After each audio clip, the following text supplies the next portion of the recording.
കാട് വീടായപ്പോൾ കാട്ടിലുണ്ടായിരുന്ന കുറുനരികളെല്ലാം ഉൾക്കാട്ടിലേക്ക് പിൻവാങ്ങി എന്നാണ് എല്ലാവരും കരുതിയിരുന്നത്. എന്നാൽ അങ്ങനെയല്ല, അവരൊക്കെ ഇപ്പോഴും നാട്ടിലുണ്ട് എന്ന് വ്യക്തമാക്കുന്ന തരത്തിലായിരുന്നു കഴിഞ്ഞ ദിവസം ചൂരൽമല മുണ്ടക്കൈ ദുരന്തത്തിൽപ്പെട്ടവർക്ക് വീട് നൽകുന്ന സംസ്ഥാന ഗവൺമെൻറ്റിൻ്റെ ചടങ്ങിൽ കണ്ട അസുഖകരമായ ചില കാര്യങ്ങൾ. ആ പാതിരാത്രിയിൽ ആദ്യത്തെ ഉരുൾപൊട്ടിയപ്പോൾ തന്നെ സംഭവസ്ഥലത്തേക്ക് എത്തിയ ജനപ്രതിനിധിയാണ് ടി സിദ്ദിഖ്. കോരിച്ചൊരിയുന്ന മഴയിൽ ആർത്തലച്ച ഹുങ്കാരത്തോടുകൂടി രണ്ടാമത്തെ ഉരുൾപൊട്ടൽ കൂടി സംഭവിക്കുമ്പോൾ ആ സ്ഥലത്തുണ്ടായിരുന്നു സ്ഥലം MLA ടി സിദ്ദിഖ്. അവിടെ നിന്ന് മഴയിലും ചളിയിലും അവിടെ പെട്ടുപോയ ജീവിതങ്ങളെ തിരിച്ചു കൊണ്ടുവരാനുള്ള ആ പ്രദേശത്തേക്ക് ഓടിയെടുത്ത മുഴുവൻ ആളുകളെയും സമാഹരിച്ചുകൊണ്ട് അവിടെ രക്ഷാപ്രവർത്തനം നടത്തുന്നതിന് തുടക്കം കുറിച്ചത് അവിടുത്തെ MLA കൂടിയായ ടി സിദ്ദിഖാണ്. ഉറങ്ങിക്കിടന്ന പല ഉദ്യോഗസ്ഥരെയും പല തട്ടിലുള്ള പല സ്ഥാപനങ്ങളുടെ മേധാവികളെയും വിളിച്ച് അടിയന്തിരമായി അവിടേക്ക് രക്ഷാപ്രവർത്തനം നടത്തേണ്ടതിൻ്റെ ആവശ്യകത ഊന്നിപ്പറഞ്ഞുകൊണ്ട് അവരെയെല്ലാം നിർബന്ധപൂർവം വളരെ പെട്ടെന്ന് തന്നെ ആ സൈറ്റിലേക്ക് എത്തിക്കുന്നതിൽ നിർണായക പങ്കുവഹിച്ചയാളാണ് ടി സിദ്ദിഖ് MLA. ഏതാണ്ട് 19 മാസത്തോളമായി നടന്നുവരുന്ന ദുരന്ത നിവാരണ പ്രവർത്തനങ്ങളിലെല്ലാം സർക്കാരിനോടൊപ്പം ഒരു MLA എന്നുള്ള നിലയിൽ തോളോട് തോൾ ചേർന്ന് പ്രവർത്തിച്ചുകൊണ്ട് ഒരഭിപ്രായ വ്യത്യാസവുമില്ലാതെ എതിർപ്പിൻ്റെയോ വിയോജിപ്പിൻ്റെയോ ഒരു ശബ്ദം പോലും പുറത്തുവിടാതെ എല്ലാ പ്രവർത്തനങ്ങളിലും അവിടുത്തെ ജനങ്ങൾക്ക് വേണ്ടി, ദുരന്തബാധിതരായ പാവപ്പെട്ട ആളുകൾക്ക് വേണ്ടി MLA എന്നുള്ള നിലയിൽ തൻ്റെ ധർമ്മം നിർവഹിക്കുകയായിരുന്നു ടി സിദ്ദിഖ്.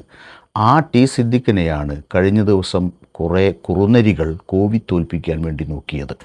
പക്ഷേ അത് കഴിഞ്ഞില്ല. കാരണം തീയിൽ കുരുത്തതാണ് ടി സിദ്ദിഖ്. അദ്ദേഹം ഇതുപോലുള്ള വെയിലേറ്റാൽ വാടില്ല എന്ന് അദ്ദേഹം നടത്തിയ പ്രസംഗത്തിലൂടെ ഒട്ടും പ്രകോപനമില്ലാതെ തനിക്ക് പറയാനുള്ളതെല്ലാം ആ വേദിയിൽ വെച്ച് ജനങ്ങളോട് പറയുമ്പോൾ ദുരന്തബാധിതരായ ആ പ്രദേശത്തുള്ള ആളുകൾ നല്ല രീതിയിൽ കൈയടിക്കുന്ന കാഴ്ചയും നമ്മൾ കണ്ടു.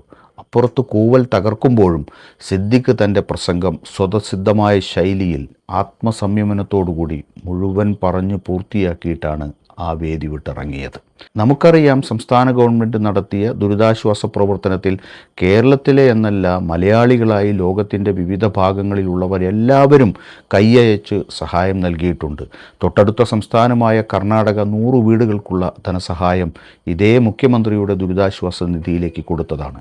ഈ ടി സിദ്ദിഖ് MLA പോലുള്ള മുഴുവൻ പ്രതിപക്ഷ MLA മാരും അവരുടെ ഒരു മാസത്തെ വേതനം മുഖ്യമന്ത്രിയുടെ ദുരിതാശ്വാസ നിധിയിലേക്ക് കൊടുത്തതാണ്. അങ്ങനെ തുടങ്ങി ഈ ദുരന്തത്തിൽ നിന്ന് കൈപിടിച്ചുയർത്തണം എന്നാഗ്രഹിക്കുന്ന എല്ലാവരും കൊടുത്ത തുകയാണ് ഏതാണ്ട് 770 കോടിയോളം രൂപ വരുന്ന മുഖ്യമന്ത്രിയുടെ ദുരിതാശ്വാസ ഫണ്ട്. അത് ഈ 19 മാസക്കാലം കയ്യിൽ വെച്ചിരുന്ന ഗവൺമെൻറ് 178 വീടുകളാണ് കഴിഞ്ഞ ദിവസം അതിൻ്റെ ഗുണഭോക്താക്കൾക്ക് നൽകിയത്. അതുപോലും കയറി താമസിക്കാൻ പറ്റിയ പാകത്തിലുള്ളതല്ല. എപ്പോൾ അവർക്ക് അവിടെ കയറി താമസിക്കാൻ കഴിയുമെന്ന് പോലും ഇപ്പോഴും ഉറപ്പ് പറയാൻ കഴിയാത്ത സ്ഥിതിയാണുള്ളത്. വെളിച്ചമുള്ളിടത്ത് വെള്ളമില്ല, വെള്ളമുള്ളിടത്ത് അടച്ചുറപ്പില്ല, അങ്ങനെ തുടങ്ങി നിരവധിയായ പരാധീനതകളും പോരായ്മകളുമായിട്ടാണ് ഈ ഭവനങ്ങൾ ഇപ്പോൾ കൈമാറിയതായി സാങ്കേതികമായി അറിയിച്ചിട്ടുള്ളത്. അവർക്കവിടെ കയറി താമസിക്കാൻ കഴിയില്ല. എന്നാൽ 2 ദിവസം മുമ്പ് മുസ്ലിം ലീഗ് എന്ന് പറയുന്ന ഒരു പാർട്ടി, ഒരു രാഷ്ട്രീയ കക്ഷി, അവരാൽ കഴിയുന്ന തരത്തിൽ സമാഹരിച്ച തുക കൊണ്ട് 51 വീടുകൾ ആ സമയത്ത് തന്നെ താക്കോൽ കൈമാറി, താക്കോൽ ലഭിച്ച് വീടുകളിലേക്ക് കയറി താമസിക്കാമെന്നുള്ള നിലയിൽ ഒരു വീട്ടിലേക്ക് ഒരു കുടുംബത്തിന് കയറി താമസിക്കാൻ വേണ്ട എല്ലാം നൽകി ആ വീടിൻ്റെ എല്ലാ രേഖകളും ഗുണഭോക്താക്കൾക്ക് നൽകുന്ന തരത്തിലുള്ള ഒരു ചടങ്ങ് സംഘടിപ്പിക്കുകയുണ്ടായി. മാതൃകാപരമായ ചടങ്ങ്.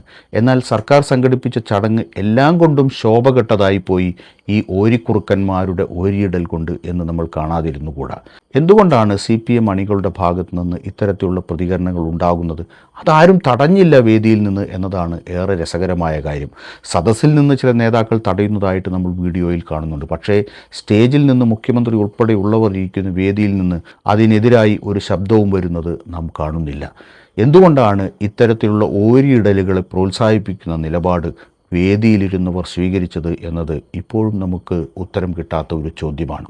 നമുക്കറിയാം, കേരളത്തിലൊരു ചർച്ചയുണ്ടായിരുന്നു. മുഖ്യമന്ത്രിയുടെ ദുരിതാശ്വാസ നിധിയിലേക്ക് പണം കൊടുത്താൽ അത് മറ്റ് തരത്തിലൊക്കെ പാഴായി പോകും, അല്ലെങ്കിൽ കൊള്ളയടിക്കപ്പെട്ടു പോകും എന്നൊരു ചർച്ചയുണ്ടായിരുന്നു. അതുണ്ടായത് 2018 പ്രളയത്തിന് ശേഷമാണ്. നമ്മൾ കണ്ടു, എറണാകുളം കലക്ടറേറ്റ് കേന്ദ്രീകരിച്ചുകൊണ്ട് 28 ലക്ഷം രൂപ പ്രളയ ദുരിതാശ്വാസ ഫണ്ട് വെട്ടിപ്പ് നടത്തിയതിൻ്റെ കഥകൾ നമ്മൾ വായിച്ചു.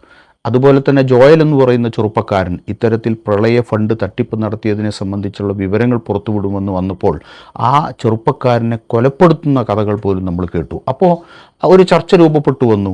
സംസ്ഥാന ഗവൺമെൻറ്റിന് കൊടുത്താൽ ആ പണം നേരായ മാർഗത്തിൽ വിനിയോഗിക്കപ്പെടില്ല എന്ന നില വന്നു.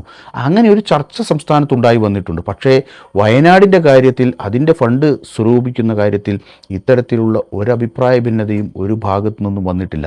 ചില ആളുകൾ വ്യക്തിപരമായി സംസ്ഥാന ഗവൺമെൻറ്റിന് കൊടുക്കില്ല, ഞങ്ങൾ വേറെ തന്നെ വീടുകൾ ഉണ്ടാക്കി കൊടുക്കും എന്നൊക്കെ പറഞ്ഞു പോയിട്ടുണ്ടെങ്കിലും പാർട്ടികൾ എന്നുള്ള നിലയിൽ മുസ്ലിം ലീഗും കോൺഗ്രസ് പാർട്ടിയും അവരെ കൊണ്ട് കഴിയുന്ന തരത്തിലുള്ള പ്രഖ്യാപനങ്ങൾ നടത്തുകയും അത് യാഥാർത്ഥ്യമാക്കുന്നതിന് ശ്രമിച്ചുകൊണ്ടിരിക്കുകയും ചെയ്യുന്നു. മുസ്ലിം ലീഗ് അവർ കൊടുക്കുമെന്ന് പറഞ്ഞ വീടുകളുടെ ഏതാണ്ട് പകുതി വീടുകൾ ഇപ്പോൾ കൊടുത്തു കഴിഞ്ഞു, സർക്കാർ കൊടുക്കുന്നതിന് മുമ്പ് തന്നെ.